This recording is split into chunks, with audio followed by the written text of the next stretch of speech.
Sir, sir. Oh, dami. Ito po yung coins, Papa.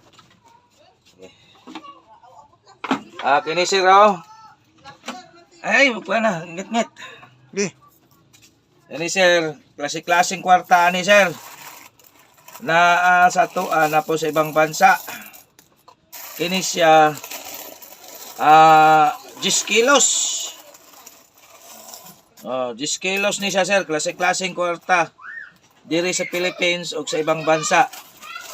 Mga karaan, no?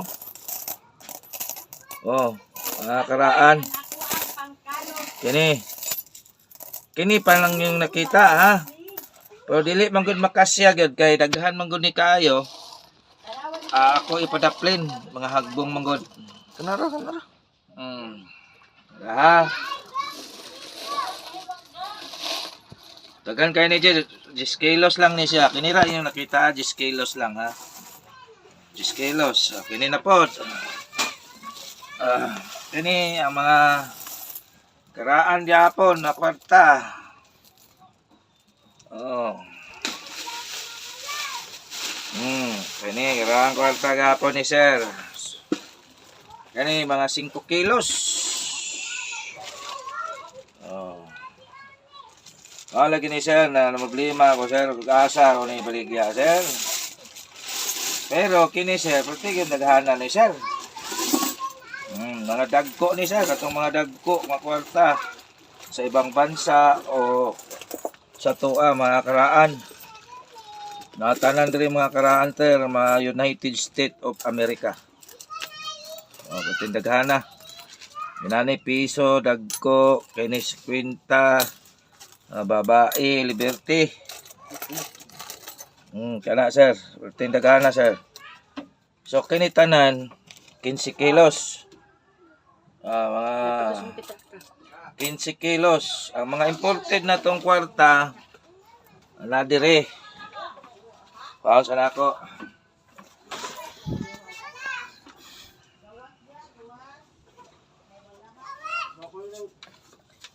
Ni mga imported na kwarta. Pero kini sir, dagang imported dire gyapon sir. Dire dagang imported nga kwarta dire. Wala ko makuan ba? Wala ko ni makuan sir kanang kuan gid ang tanan. Oh, wala gid ako makuan ning tanan ba sir? O unsa gini sir, mga kwartaha sir? Ano sir, mga imported ni. Mga imported nga kwarta.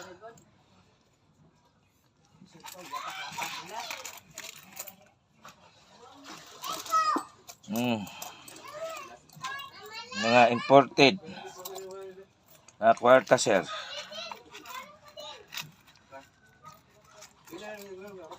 Kan man ni kay sir? Yan, mga imported nga kwarta. Ayan sir. Imported, mga kwartang imported sir. Tina. Sa tanan. Daghan kay ni sir.